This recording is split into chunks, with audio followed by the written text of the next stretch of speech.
여러분은 생각만으로 컴퓨터를 조작하는 세상을 상상해 보신 적 있나요? 공상과학 영화에서나 보던 그런 장면이 머지않아 현실이 될지도 모릅니다. 일론 머스크의 뇌신경과학 스타트업 뉴럴링크가 바로 그런 미래를 목표로 탄생했는데요. 오늘은 뉴럴링크의 상용화 시기는 언제쯤일지, 그리고 상용화되었을 때 우리 일상에 어떤 영향을 미치게 될지 분야별로 깊이 있게 살펴보겠습니다. 의료 혁신부터 인간 컴퓨터 인터페이스의 발전, 그리고 사회 전반의 변화까지 차례대로 알아볼게요. 먼저 뉴럴링크 기술이 얼마나 와 있는지, 그리고 언제쯤 상용화될지 알아보죠. 뉴럴링크는 2016년 일론 머스크가 설립한 회사로 뇌에 초소형 전극 칩을 이식해 뇌와 컴퓨터를 직접 연결하는 기술을 개발하고 있습니다. 2020년에 실제 돼지 뇌에 칩을 심어 뇌 신호를 무선으로 읽어내는 실험을 선보였고, 2021년에는 원숭이가 뇌에 심은 칩으로 영상 게임을 하는 모습을 공개해 큰 화제가 되었죠.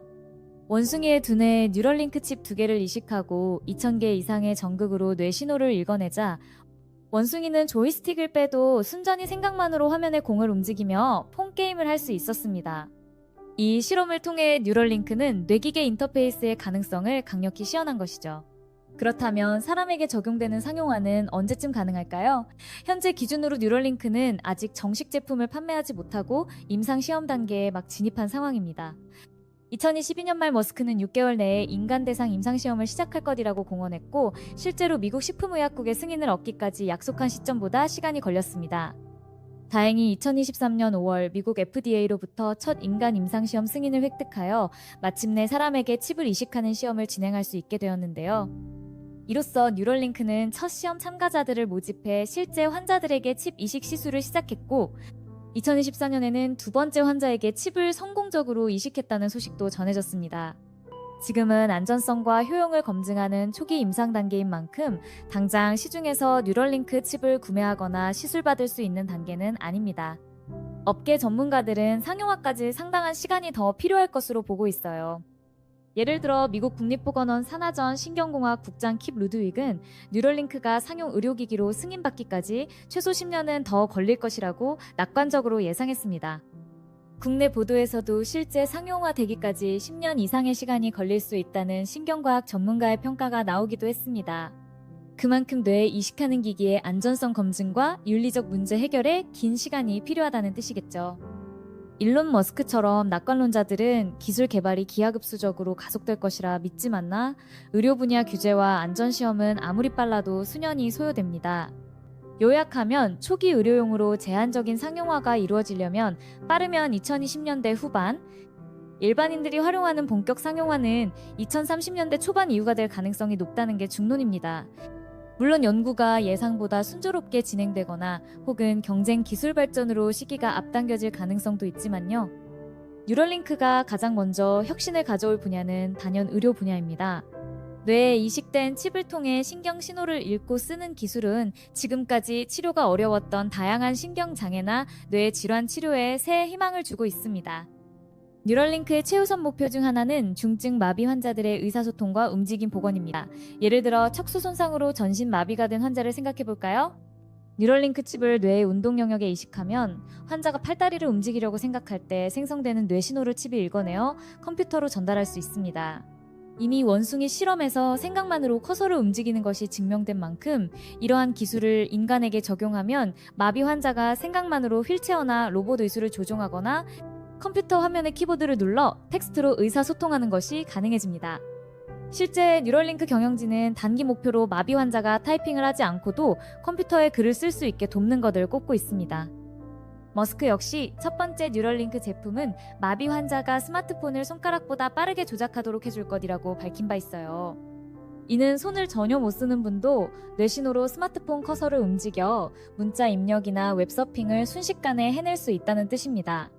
더 나아가 두 번째 단계로 머스크는 뇌와 척수 혹은 사지의 신경망을 2개의 칩으로 연결하는 구상도 공개했습니다. 뇌에 심은 뉴럴링크가 움직임 의도를 읽으면 그 신호를 척수나 근육 부위에 이식된 또 다른 칩으로 보내 사지 말단의 신경을 직접 자극함으로써 마비를 치료하겠다는 것입니다. 쉽게 말해 끊어진 신경다리를 무선 칩으로 이어주는 것이죠. 이런 기술이 완성된다면 하반신 마비 환자가 다시 걸을 수 있고 중증 장애인이 자기 팔과 다리를 움직일 수 있는 길이 열립니다. 물론 이런 완전한 기능 복원은 아직 연구 단계의 구상이지만 뉴럴링크 팀은 머지않은 미래에 도전해 볼 수 있을 거라 전망하고 있습니다. 뉴럴링크의 초기 임상시험 대상에는 선천적으로 앞을 보지 못하는 시각장애인도 포함되었습니다. 머스크는 한 번도 본 적 없는 사람에게도 시력을 되찾아줄 수 있을 것이라며 뉴럴링크의 시각 피질 자극 가능성을 언급했는데요. 이는 전자눈이나 뇌에 연결된 디지털 장치를 통해 시각 정보를 뇌로 직접 보내주는 방식으로 맹인을 보게 하는 기술입니다. 현재도 망막이나 시신경을 자극하는 시각 보철 연구가 있지만 뉴럴링크는 뇌의 시각 영역에 바로 신호를 넣어 광범위한 시각 회복을 시도할 수 있다는 기대를 받고 있어요. 이론적으로는 청각장애에도 유사한 접근이 가능합니다. 이미 인공화호 같은 기술이 있지만 뉴럴링크로 뇌의 청각 피질을 직접 자극하면 더 선명한 소리 전달이나 복잡한 소리 자각이 가능해질 수 있죠. 머스크는 뉴럴링크 칩을 통해 뇌의 손상된 부분을 우회하여 감각을 복원하는 다양한 치료를 구상하고 있습니다. 뉴럴링크가 장차 뇌 질환이나 정신질환 치료에도 혁신을 가져올 거란 기대가 큽니다. 뉴럴링크 측은 알츠하이머나 치매 같은 퇴행성 뇌질환도 언급하고 있는데요. 기억을 형성하는 뇌 영역에 자극을 주거나 뇌 회로를 보강해인지 기능 저하를 막는 연구도 장기적으로 이루어질 전망입니다. 또한 파킨슨병, 뇌전증 등 뇌 신호의 이상으로 발생하는 질환은 뇌 자극을 통해 증상을 완화할 잠재력이 있습니다. 실제로 뉴럴링크와 유사한 뇌심 자극 기술이 파킨슨 환자의 떨림을 줄이거나 난치성 간질 발작을 억제하는 데 이미 사용되고 있거든요. 뉴럴링크의 고도화된 칩은 기존 장치보다 훨씬 많은 전극으로 섬세하게 뇌를 읽고 자극할 수 있으므로 이러한 신경질환 치료의 정밀도를 높이고 부작용을 줄일 가능성이 있습니다. 예컨대 전극 수천 개로 뇌파 패턴을 실시간 모니터링하면서 필요할 때만 미세 전류를 흘려 증상을 억제하는 식이죠. 정신과 영역에서도 뉴럴링크에 관한 기대와 상상이 큽니다. 일론 머스크는 뉴럴링크 칩이 우울증이나 불안장애, 중독, 자폐 스펙트럼, 조현병 같은 정신질환의 치료에도 도움을 줄 수 있다고 언급했습니다. 뇌의 특정 영역을 자극해 기분을 개선하거나 충동을 조절할 수 있으리란 구상인데요. 가령 만성 우울증의 경우 기분 조절에 관련된 뇌 회로를 지속 자극하거나 강박증 환자의 뇌파를 실시간으로 감지해 발작이 오기 전에 뇌에 안정 신호를 주는 등의 아이디어가 가능합니다. 현재도 일부 난치성 우울증 환자에게 뇌 자극 치료, 예를 들어 경두계 자기 자극 혹은 뇌 전극 심는 치료를 시도하고 있는데 뉴럴링크가 이를 더 효과적이고 일상적으로 적용할 수 있으리란 전망입니다. 다만 정신질환 치료에 대한 과한 기대에는 전문가들의 신중한 시각도 있습니다. 뇌칩으로 팔다리를 움직이게 하는 것과 달리 우울증이나 중독처럼 뇌 전체의 복잡한 네트워크 이상에서 오는 질환은 단순히 한두 군데를 자극한다고 쉽게 치료되기 어렵다는 지적입니다. 실제 뇌신 경공학자들은 뇌 질환은 골절된 뼈처럼 국소적 문제가 아니라 넓은 영역의 미세한 불균형이기에 뇌 활동의 정상, 비정상을 완전히 파악하고 교정하는 것은 현재 과학으로는 쉽지 않다고 말합니다. 즉, 뉴럴링크로 뇌 질환을 완치하려면 뇌 기능에 대한 이해도가 지금보다 훨씬 높아져야 한다는 것이죠. 요약하자면 뉴럴링크는 마비나 감각장애처럼 비교적 뚜렷한 신경결손을 보완하는 데 먼저 활용되고 정신건강 분야에서는 증상 완화 보조적 역할부터 시작해 점진적으로 발전해 나갈 것으로 보입니다. 뉴럴링크의 등장은 인간 컴퓨터 인터페이스 기술의 혁명적인 도약을 예고합니다. 우리가 지금까지는 키보드로 타이핑하거나 손가락으로 터치스크린을 누르는 방식으로 기계를 조작해왔다면 뉴럴링크가 상용화되는 미래에는 생각이 곧 입력이 되는 시대가 펼쳐질 수 있습니다. 뉴럴링크를 통해 뇌와 디지털 기기 간의 대역폭이 비약적으로 높아질 전망입니다. 현재 사람과 컴퓨터가 소통하는 속도는 키보드 입력 속도나 음성 인식 속도에 제한되지만 뇌 신호를 직접 주고받으면 훨씬 빠른 속도로 복잡한 명령을 전달할 수 있습니다. 예를 들어 우리가 머릿속으로 상상한 이미지를 즉시 컴퓨터 그래픽으로 그려낸다거나 생각한 문장을 바로 화면에 출력하는 게 가능합니다. 앞서 머스크가 언급한 것처럼 마비 환자가 스마트폰을 뇌로 직접 조작해 문자 입력 속도가 일반인의 손보다 빨라질 수 있었듯이 건강한 사람에게도 뇌와 기계의 직접 연결은 엄청난 생산성 향상을 가져올 수 있겠죠. 복잡한 데이터 분석이나 코딩 작업도 머릿속 아이디어를 곧바로 컴퓨터에 반영하면서 수행한다면 지금보다 훨씬 빠르게 처리할 수 있을 것입니다. HCI 혁명은 기존 직업의 형태를 바꾸고 새로운 산업을 창출할 것으로 예상됩니다. 우선 BCI 전문 인력 수요가 커질 것입니다. 뇌의 칩을 이식하고 유지 보수하는 신경외과 의사와 공학자, 뇌 신호를 해석하는 데이터 과학자나 AI 전문가, 그리고 환자 재활을 돕는 신경재활 치료사 등이 대거 필요하겠죠. 또한 두뇌 앱 개발자라는 새로운 직업도 등장할지 모릅니다. 스마트폰에 다양한 앱이 있듯 뉴럴링크 플랫폼 위에서 동작하는 뇌 신호 기반 애플리케이션이 나올 수 있어요. 이를테면 기억력을 높이는 앱, 집중력을 높이는 앱, 불안감을 느낄 때 진정시키는 앱 등 뇌에 작용하는 소프트웨어가 새로운 시장을 형성할 수 있습니다. 이런 뉴로테크 산업은 앞으로 수조 원대 규모로 성장할 것이라는 전망도 있습니다. 실제 한 시장 조사에 따르면 전 세계 뇌 신경조절 기기 시장 규모가 2033년까지 약 143억 달러, 약 18조 원에 이를 것으로 예측되는데요. 이는 뉴럴링크를 비롯한 뇌 컴퓨터 인터페이스 기기가 본격적으로 상용화되며 창출할 거대한 산업 잠재력을 보여줍니다. 뉴럴링크가 보급되면 인간 사이의 의사소통 방식도 혁신적으로 바뀔 가능성이 있습니다. 텔레파시, 즉 생각을 직접 주고받는 의사소통이 현실화될 수 있기 때문이죠. 머스크는 궁극적으로 뉴럴링크를 통해 말하지 않고도 서로 생각을 주고받을 수 있는 경지에 이를 수 있다고 언급했습니다. 두 사람이 각각 뉴럴링크를 가지고 있다면 한 사람의 뇌 신호를 해석해 다른 사람의 뇌에 자극으로 전달함으로써 마음으로 대화하는 것도 이론적으로는 가능합니다. 이는 언어나 물리적 제약을 뛰어넘는 완전히 새로운 커뮤니케이션 산업을 탄생시킬 수 있어요. 또 가상현실, 증강현실 분야에서도 뉴럴링크는 게임 체인저가 될 수 있습니다. 현재의 VR, AR은 시각, 청각 위주로만 제공되지만 뇌에 직접 신호를 주입하면 촉각이나 후각, 심지어 감정까지 가상으로 전달하는 완전한 몰입형 콘텐츠가 나올 수 있습니다. 가령 VR 게임에서 칼을 휘두를 때 실제 팔을 움직이지 않아도 뇌칩이 근육 움직임 신호를 보내 진짜 움직인 듯한 감각을 느끼게 하거나 가상 공간에서 꽃향기를 맡으면 뇌의 후각 영역을 자극해 향기를 실제로 느끼게 할 수도 있겠죠.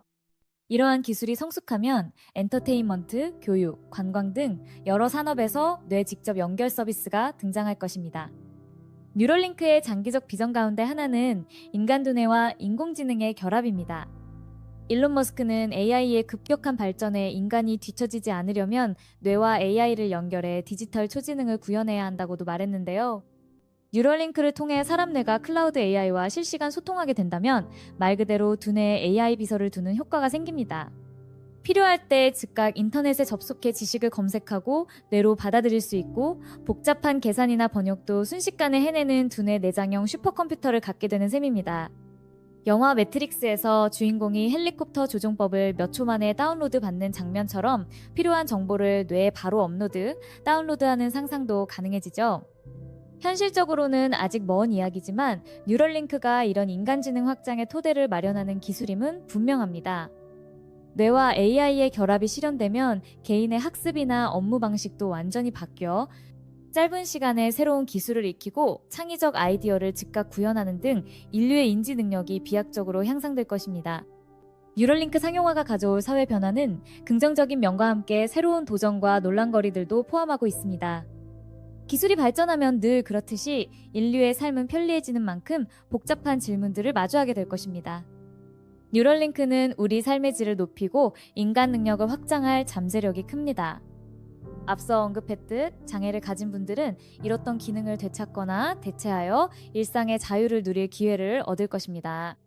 눈이 보이지 않던 사람이 볼 수 있게 되고 말을 못하던 이가 의사를 표현할 수 있게 되는 등 의료 혁신의 혜택은 사회적으로 큰 가치가 있죠.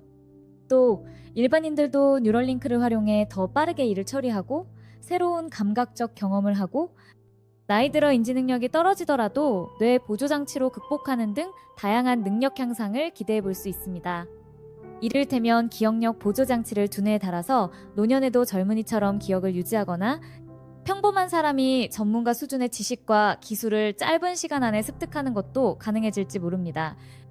이러한 인간 증강은 한편으로 인류의 한계를 극복하는 멋진 진보로 평가받겠지만 동시에 새로운 사회적 격차를 낳을 수 있다는 지적도 나옵니다. 예를 들어 경제적으로 여유 있는 사람들만 이런 뇌 임플란트로 능력을 업그레이드할 수 있다면 강화 인간과 비강화 인간 사이에 새로운 불평등이 생길 수 있습니다.